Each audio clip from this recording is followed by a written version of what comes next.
নমস্কার, জয় শ্রীরাম, হর হর মহাদেব। আজকের প্রতিবেদন একটা গান দিয়ে শুরু করতে ইচ্ছে করছে, জানেন তো কি গান বলুন তো?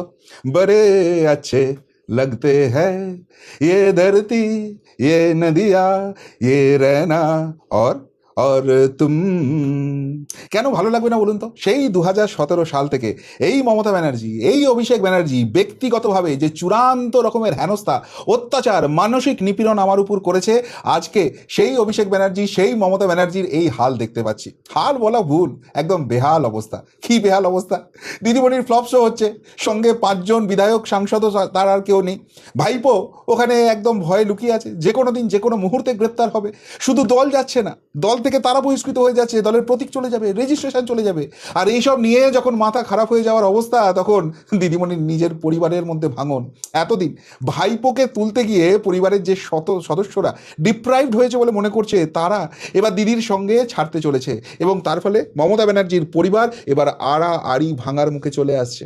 আর গোদের উপর বিষ ফোড়ার মতো এই পুরো এপিসোডে এন্ট্রি হয়ে গেছে প্রশান্ত কিশোরের, এবং তার ফলে খেলা জমে ক্ষীর যাকে বলে, সেই জায়গায় পুরো পরিস্থিতিটা পৌঁছে যাচ্ছে। কি কি হচ্ছে এক এক করে আপনাদের সামনে নিয়ে আস। প্রথমেই আজকে আমাদের যেটা সবার নজর ছিল, সেটা হচ্ছে দিদিমণির ধর্ণা। অবশেষে দিদিমণি বুঝলেন যে তাকে রাস্তায় নামতে হবে, পথই পথ দেখাবে, রাস্তায় না নামলে আর দিদিমণির কোনো রকম কোনো অবস্থা বেঁচে থাকবে না, কেননা সমস্ত কিছু হাত থেকে চলে যাচ্ছে। ভাইপোটাও যে কোনো দিন জেলে চলে যাবে, আর সেই জন্য আজকের দিনটা তিনি ঠিক করে নিয়েছিলেন, তিনি ধর্ণায় দেবেন। এবং সেই জন্য তার হয়ে তার দলের তরফ থেকে কুণাল ঘোষরা গিয়েছিল রানী রাসমণি রোডে মঞ্চ বাঁধার আবেদন নিয়ে। কলকাতার পুলিশ বলেছে হবে না, ফটো এখান থেকে সিম্পলি ভাগিয়ে দিয়েছে, এবং তারপর বলেছে ভাই ওয়াই চ্যানেলে গিয়ে ধর্ণা দিতে পারো। আর তারপর কুণাল বাবুদের কুই কুই ভুই ভুই শুনতে শুনতে এত আনন্দ, এত মনটা প্রশান্ত হয়ে যাচ্ছিল যে কি বলবো। এই কুণাল ঘোষরা ভুলে গেছে গত 5 বছরের অত্যাচারের কথা, যেখানে মাননীয় বিরোধী দলনেতা ছিলেন তৎকালীন শুভেন্দু অধিকারী, তাকে বারবার একটা স্ট্রিট কর্নার করার জন্য মহামান্য কলকাতা হাইকোর্টে ছুটে যেতে হয়েছে। তারপর মহামান্য কলকাতা হাইকোর্টের বদান্যতায় হয়তো অনুমতি মিলেছে, কিন্তু সেখানে কি শয়তানি এই কুণাল ঘোষদের দল, এই মমতা ব্যানার্জির দল করেছে। তাদের দলটা প্রশাসনটাকে কাজে লাগিয়ে বলেছে ওই 100 জন, 150 জন, 500 জন, 1000 জনের বেশি সেখানে যেন কিছুতেই জমায়েত না হয়। আর তারপর সেই ছবিটা দেখিয়ে বলেছে বিজেপির সঙ্গে লোক কোথায়, মানুষকে বোকা বানানোর, ঠকানোর আপ্রাণ চেষ্টা এই তৃণমূল কংগ্রেস করে গেছে। তাই এবার সেটা সুদে আসলে ফেরত আসছে। যদিও ওই রকম নক্কারজনক কাজ এই শুভেন্দু প্রশাসন করছেন না, তারা বলেছেন যে এসো ওয়াই চ্যানেলে ধর্ণা দো। আর সেখানে ওয়াই চ্যানেলে যখন ধর্ণা দিতে গেছেন, দেখুন সেই ধর্ণার ছবি।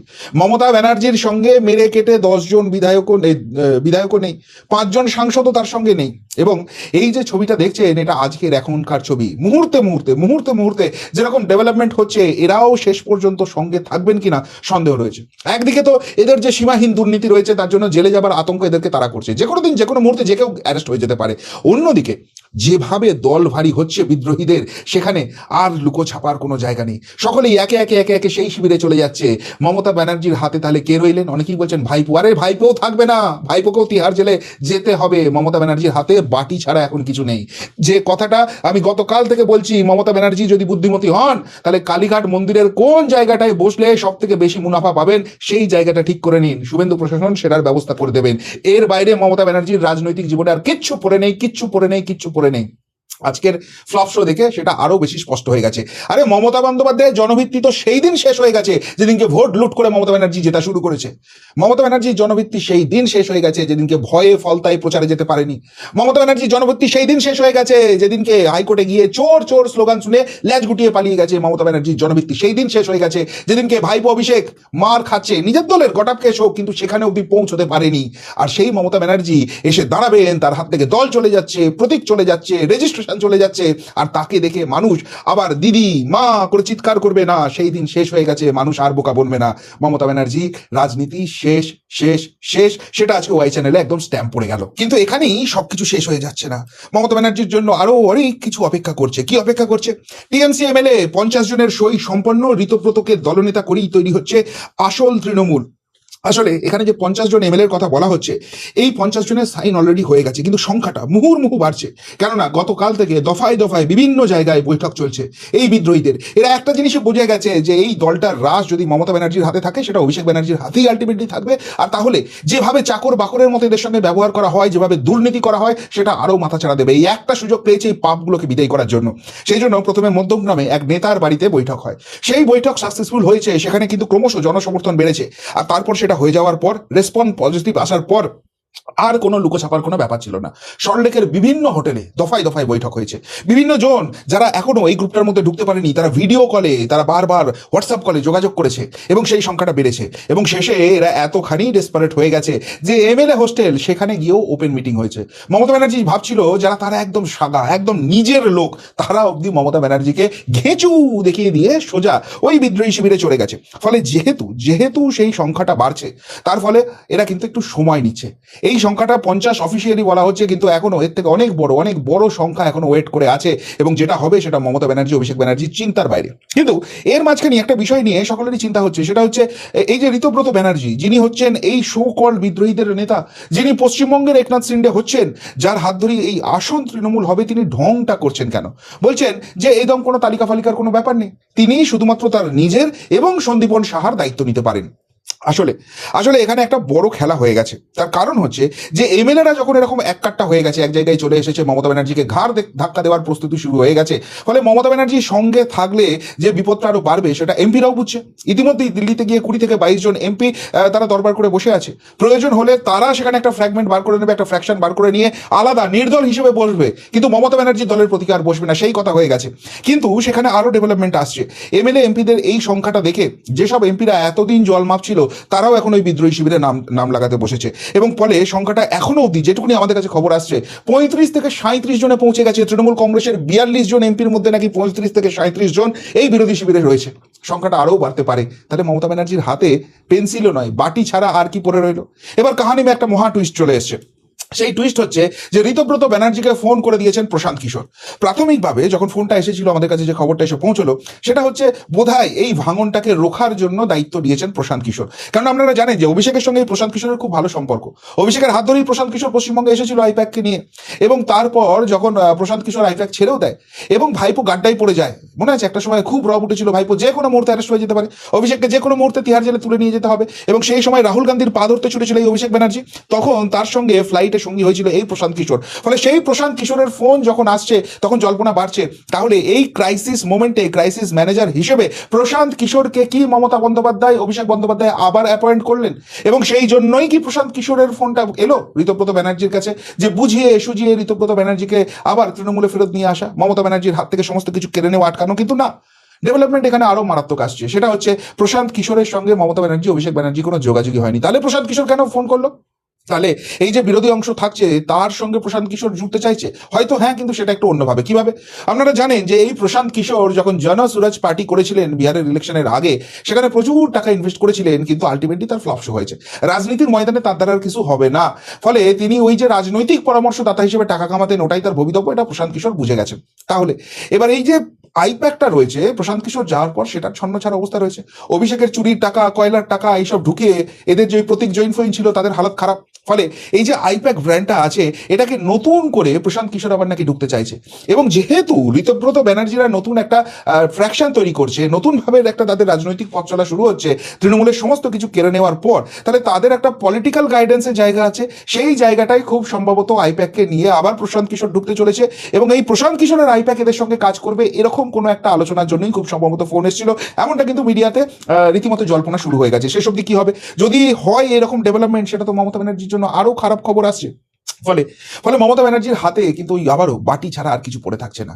আর এই অবস্থায় একটাই তার সাপোর্ট পয়েন্ট ছিল, তার পরিবার যদি এই অবস্থায় একজোট থাকতে পারতো, কিন্তু না, সেখানেও একটা বড় সমস্যা দেখা দিয়েছে। কি সমস্যা বলুন তো? এই এতদিন ভাইপোকে মাথায় তুলতে গিয়ে পরিবারের যে সদস্যদের ডিপ্রাইভ করেছেন বলে তার পরিবারের সদস্যদের দাবি, অ্যাকচুয়ালি ডিপ্রাইভ করেনি, এই পরিবারের সদস্যদেরও লুটে পুটে খেতে দিয়েছেন মমতা ব্যানার্জি।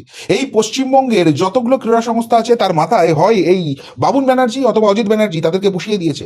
তারা এই ব্যানার্জি ফ্যামিলির মেম্বাররা সমস্ত কিছু কন্ট্রোল করছে, এবং সেখানেও মাল্লুর গল্প কম কিছু নয়। কিন্তু সেই বাবুন ব্যানার্জি বারবার ভোটে দাঁড়াতে চেয়েছেন। আমরা বারবার মিডিয়াতে খবর দেখেছি, কখনো বিধানসভা নির্বাচন, কখনো লোকসভা নির্বাচন, কিন্তু এই বাবুন ব্যানার্জি টিকিট পায়নি। শোনা যায় অভিষেক ব্যানার্জি নাকি এই বাবুন ব্যানার্জিদের উঠতে দেননি, এবং একসময় যখন মমতার মাথায় চোট লাগে, সেই চোটের যে কাণ্ড কি হয়েছিল আজ অব্দি কেউ জানে না। সেখানেও কিন্তু এই পারিবারিক গন্ডগোলের তত্ত্বই মাঝে মাঝে উঠে আসে, ভেসে আসে। তো সেই বাবুন ব্যানার্জিরা এবার কারে পড়ে গেছেন? কেন? কেননা কেন্দ্রীয় সরকারের একটা নির্দেশিকা রয়েছে, অলিম্পিক অ্যাসোসিয়েশনের একটা নির্দেশিকা রয়েছে, এক ব্যক্তি এক পথ, এই যে সমস্ত জায়গায় বসে লুটে পুটে খাবে সেই জিনিস আর চলবে না। আর যেভাবে চারিদিক থেকে ঝেঁটিয়ে তৃণমূলের বিদায় হচ্ছে এবং যেভাবে এদের দুর্নীতিগুলো সামনে আসছে, এদের জেল যাত্রা হচ্ছে, এই অবস্থায় বামুন দেখছে অবস্থা খুব খারাপ। ফলে ইতিমধ্যেই সে বিদ্রোহ ঘোষণা করে দিয়েছে।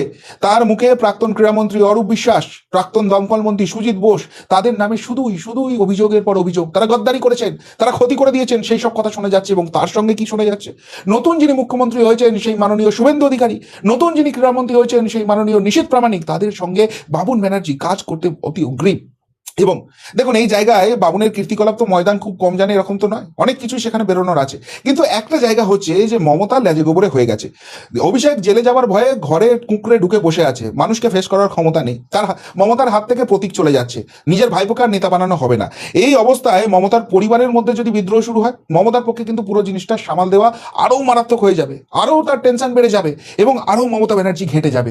তার রাজনৈতিক ভবিষ্যতের যেটুকুনি সম্ভাবনা 0.01% বেঁচে আছে, সেইটুকুনিও গঙ্গায় ভাসিয়ে দেওয়া যাবে। এবং বিজেপির মতো অত্যন্ত সুকৌশলে রাজনীতি করা একটা দল, তারা কি এত বড় অপরচুনিটি ছেড়ে দেবে? সেটা ভবিষ্যতের গর্বে। কিন্তু সেই ইকুয়েশনটাকে মাথায় রেখেই কি বাবুন এখন বিদ্রোহী হয়ে উঠেছে? কেননা বুঝে গেছে যে এখন আর ওই দিদির হাত মাথার উপর নেই, এখন আর মাতব্বরি করার জায়গায় নেই। এমএলএ এমপি টিকিট ওসব ভুলে যাও, ক্রীড়া সংস্থায় মাথায় থাকা ভুলে যাও। যে যে পাপগুলো করেছে, অন্যায়গুলো করেছে, সেগুলো তদন্ত হবে এবং সেখানে দোষী সাব্যস্ত হলে জেলে যাওয়াটা অনিবার্য। এই জায়গাটা থেকে বাঁচার জন্যই কি বাবুন এত সব কিছু করছে। আর সেটা যদি করে, সেটা তো এমনি এমনি হবে না ভাই। এতদিন যা হয়েছে, যেভাবে লুটপাটটা হয়েছে, মমতার যা কিছু কুকীর্তি আছে ক্রীড়া সংস্থার সঙ্গে, সেই সমস্ত কিছু নিয়ে মুখ হলো, সেরকম একটা ডিল হওয়ার সম্ভাবনা আছে। আর সেটা যদি সত্যি শেষ অবধি ফাইনালাইজ হয়, সেটা কি সুখকর হবে মমতার অভিষেকের জন্য? তাহলে সব মিলিয়ে পরিস্থিতিটা কি দাঁড়াচ্ছে? মমতার সঙ্গে লোক নেই, মমতার সঙ্গে তার দলের নেতারা নেই, মমতার হাতে আর প্রতীক থাকছে না, মমতার হাতে আর রেজিস্ট্রেশন থাকছে না, অভিষেকও সঙ্গে থাকছে না, তাকেও জেলে যেতে হবে। এবং সব থেকে বড় কথা, পরিবার, সেই পরিবারটাও আর মমতা ব্যানার্জির হাতে থাকছে না। আসলে গত 15 বছর ধরে যে সীমাহীন পাপ করেছে এই মমতা, এই অভিষেক, তার খেসারত দিতেই হবে। ওই লোকে বলে না স্বর্গযাত্রা নরকযাত্রা, আমি আপনাদের আগেও বলেছি, এখনো বলছি, আমি বিশ্বাস করি না এরকম স্বর্গ বা নরক বলে কিছু আছে। আমি বিশ্বাস করি এই পৃথিবীতেই স্বর্গ এবং নরক আছে। আপনি যদি অন্যায় করে থাকেন, আপনি যদি পাপ করে থাকেন, সেই পাপের যন্ত্রণা, নরক যন্ত্রণা এই পৃথিবীতেই ভোগ করে যেতে হবে। আর মমতা অভিষেকের সেই নরক যন্ত্রণা ভোগ করা জাস্ট শুরু হয়েছে। এখনো যারা মমতা আর অভিষেক করে লাফাচ্ছে, তাদেরকে একটা কথাই বলবো যে ভাই একটু সাইড লাইনে বসো, না হলে এদের পাপের ভাগিদার হয়ে তোমাদেরও কিন্তু তার সীমাহীন যে নরক যন্ত্রণা সেটা ভোগ করতে হবে। তবে সব মিলিয়ে বাংলা পাপমুক্ত হওয়ার পর, বাংলা ডাইনি মুক্ত হওয়ার পর যে সুস্থ আকাশে বাতাসে নিঃশ্বাস নিতে পারছে, সেখানে ডাইনির ফোঁস নিঃশ্বাস, দীর্ঘশ্বাস আর সবকিছু হারাবার যন্ত্রণা বড় মধুর করে তুলছে সেই বাতাসটাকে। কি বলবেন? মমতা অভিষেকের পাপের বদলা এইভাবে একদম রাজনৈতিকভাবে হচ্ছে, তার নিজের দলের অভ্যন্তর থেকে হচ্ছে এবং সর্বহারা হয়ে যাচ্ছে। সেটা দেখে যদি কিছু বলার থেকে অবশ্যই কমেন্ট বক্সে কমেন্ট করে জানাবেন। এমনকার মতো এখানেই শেষ করলাম, ফেরত আসি নতুন প্রতিবেদন নিয়ে খুব তাড়াতাড়ি। ভালো থাকবেন, সাথে থাকবেন, পাশে থাকবেন।